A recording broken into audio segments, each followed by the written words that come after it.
A common complaint or issue that people have with invasions is that they'll say the co-opers that I'm invading are too high leveled. I'm level 1 on this character. I haven't leveled up at all. I'm level 1 with +1 weapons, and you can see this person that I'm invading, not the host, but the person who kind of has the orange tint to them. They're the co-opper. They've got Melania's armor. They've got a great sword. That's not a level 1 through 20 person. I can invade probably about level 1 through 20 is what I'm guessing, maybe a little bit higher than that with a level 1 character.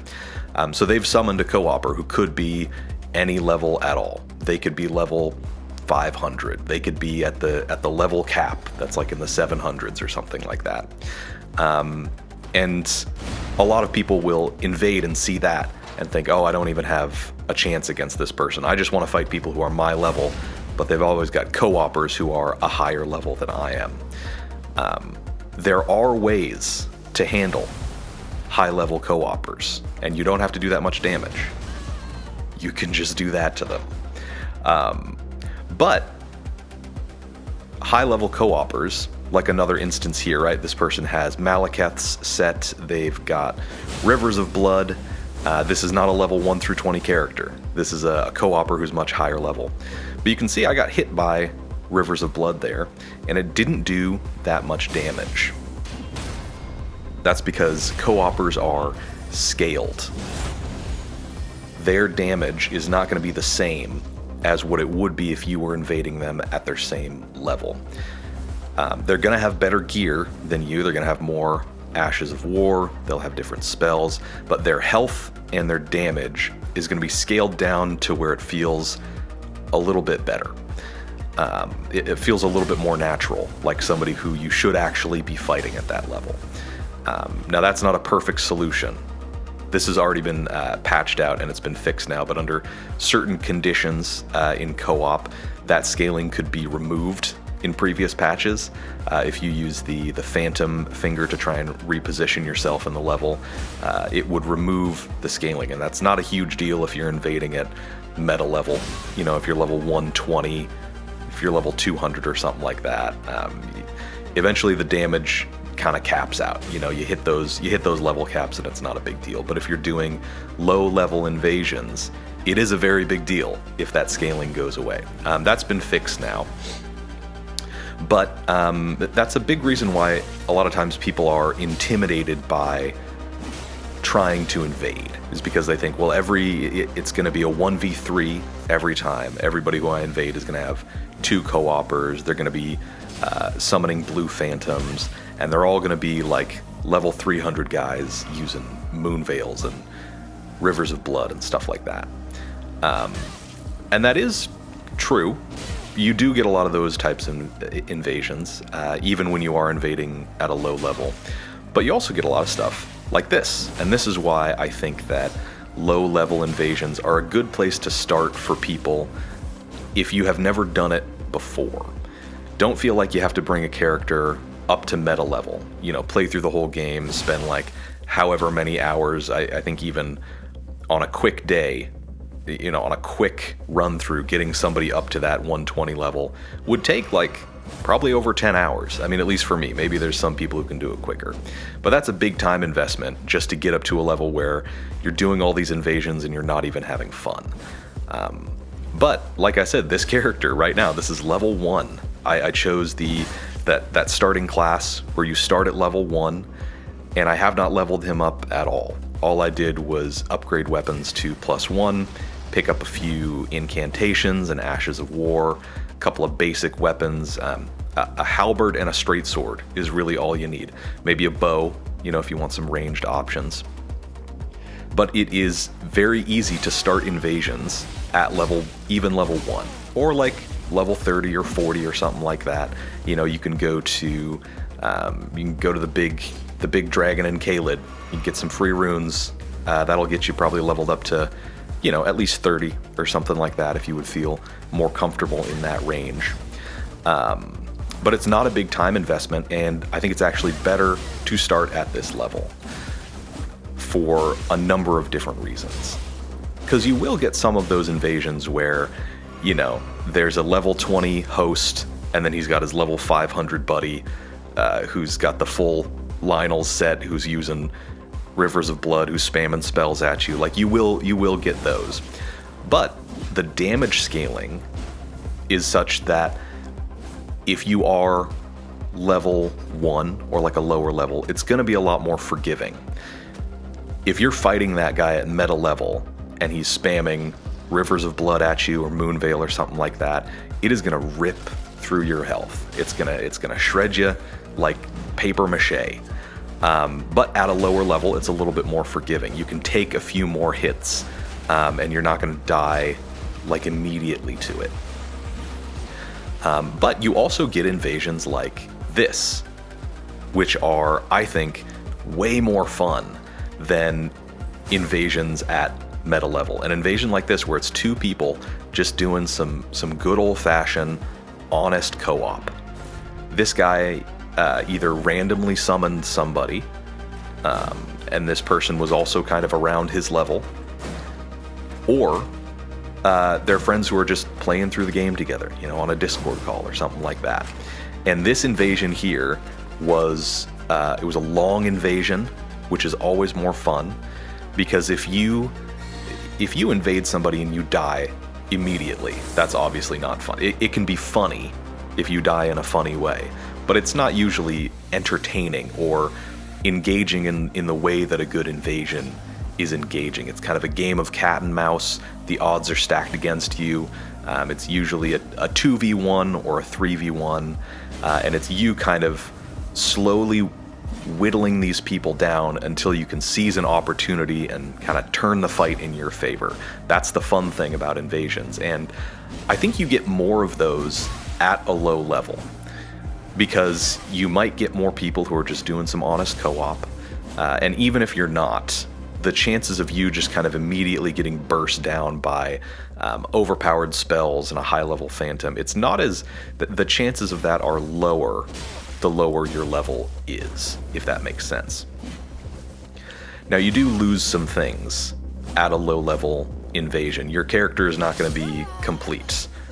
You're not going to have what you want out of that character, the spells and the weapons and the levels. It's not going to be optimal, sort of tuned into exactly how you want your stats distributed and things like that. That's the advantage of invading at a meta level. You will have a complete build at that point, right? Anything up to around level 100. You should probably have everything you need stats-wise, and weapons and spells and Ashes of War and things like that. And after that, it's just kind of a question of fine-tuning things, making little adjustments. So you're not going to have that in low-level invasions. But what you will get is a better grasp of these fundamentals. Because, look at what we're doing here. This is a 3v1, but a couple of important things are happening here. I was able to drag these guys into a group of enemies to kind of take the pressure off myself, which is really important. And that's a skill that you will take into any kind of invasion, no matter what level you are. I'm using a type of weapon that is good against groups, and you can experiment with this and kind of learn early on, because you're not going to find the best weapons or be able to even use them at a super low level, but you're going to find weapon types that are similar. Halberds, spears, straight swords, katanas, whatever you want really is available at a super low level, and you can get used to the move sets. You can get used to what Ashes of War work on them versus what ones are not as effective. So invading at a low level gives you a better grasp of those fundamentals, because you are forced to use weapons that are not optimal, and you're forced to use a build that is not exactly where you want it to be at that point. But in doing that, you get to learn that you actually don't need a lot of these overpowered weapons and spells. You don't need a lot of this late game stuff. I use, and lots of other PvPers use, the Lordsworn Straight Sword. And I will use that thing throughout the entire game. That is a sword you can get at the very beginning of the game, drops from those soldiers at the Gatefront ruins. That's like 30 seconds after you start the game, you can get that sword. You just gotta farm a little bit. And that straight sword can win invasions. It can win against a staggering number of different combinations of hosts and co-opers with different weapons and spells because it's versatile. And I think that's what you really do gain an appreciation for in these low-level invasions, is how versatile some of these things can be. And how you really don't need to have, like, a Moonveil to win. You really don't need to be spamming Stars of Ruin to win. You just have to know a little bit about positioning, a little bit about latency, a little bit about iframes, and a little bit about poise and different damage types. Like, you just learn bits and pieces of this, and it's not really based on numbers. Although, take a look at this sweet Dark Souls 1 heal punish backstab this guy gets. Love to see it. That's old school for you. That is what every Dark Souls 1 invasion looked like. Anyways, what was I saying? You're not going to learn this kind of stuff by just looking at a spreadsheet, and you're not going to learn it by watching YouTube videos either. Thank you for watching this. I appreciate it, but it's not going to make you a better invader. You might pick up some tips and stuff, but really you just got to get in the arena and start doing those invasions yourself. And you will get tons and tons of invasions if you are invading at a low level. It's not uncommon, even for this level 1 character here, to just get back-to-back-to-back invasions. You put down the little sign, you try to invade a world, and you just get it right away. That is not the case with meta-level invasions, at least from what I've experienced. It is kind of the opposite. The higher level you go, and sometimes it's different depending on ranges. It's all about what level are people doing co-op at. So low level, lots of people doing co-op because they're just trying to figure out the game. They want that sort of feeling of a safety net, a little bit of security, like you've got your buddy with you here in the game, so it gives you a little bit more of a fighting chance. And as people get stronger in the game, they level up, they get new weapons, that tends to fall off. Until they get to, a level where maybe they want to do ganking, so they're just hanging out around a grace there, they're waiting for an invader to just kind of jump him. Or when they get into New Game Plus. I know a lot of people do New Game Plus co-op because, both them and some other people have finished, and now they're starting again with all their weapons and all their levels and things like that. But man, around level 100 to 120, I have experienced that it is hard to find invasions. But that's not the case with low level. Super common, which means that you will have tons and tons of opportunities to invade a bunch of different types of scenarios. 2v1s, 3v1s, times where they've got blues summoned. You're going to learn things like when time is on your side versus when it is not. For example, here, time is not on my side. They started out with 2 co-opers, which means they couldn't summon anyone else into the level, right? It's a 3v1. That's kind of the max that you can get, whatever combination of host and co-opers that is. 3v1 is the max that you're going to get. So at that point, time is on my side. I can wear these guys down. I can have them spam spells and consumables at me. I can waste their time a little bit because it's not going to get any more intense than a 3v1. But once I killed their first co-opper, all of a sudden time is not on my side. Now it's on their side. They just have to wait me out so they can re-summon their friend, which is what they do here. Or they can summon a blue or something like that. And then the advantage will be, solidly back on their side.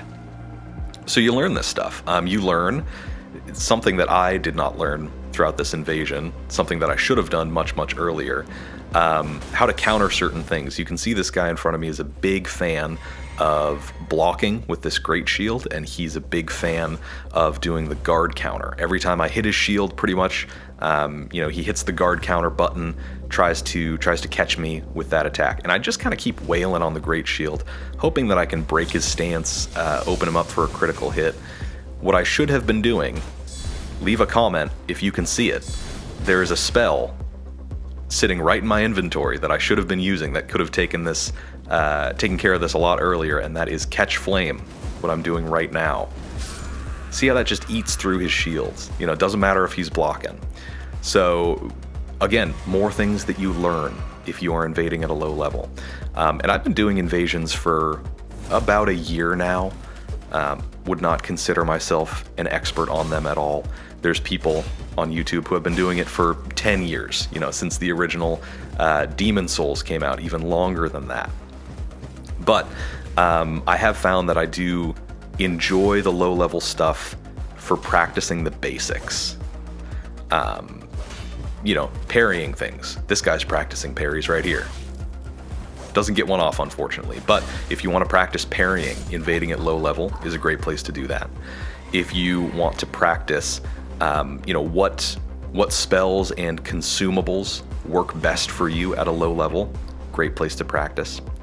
If you just want to get a feel for the sort of places that you typically invade to, you know, this will only really apply to Limgrave, maybe Liurnia, but you tend to invade in the same locations over and over again. Like, I get a lot of Stormvale Castle invasions here, and because of that, I really have a feel for enemy placement, kind of the geometry of the building, like the actual physical way the building is laid out, in a way that maybe just a casual co-opper or a host wouldn't have that same sort of familiarity, because they're just going to be going through that level once, or, you know, as many times as they need to finish it. So that's why you should invade at a low level. Thanks.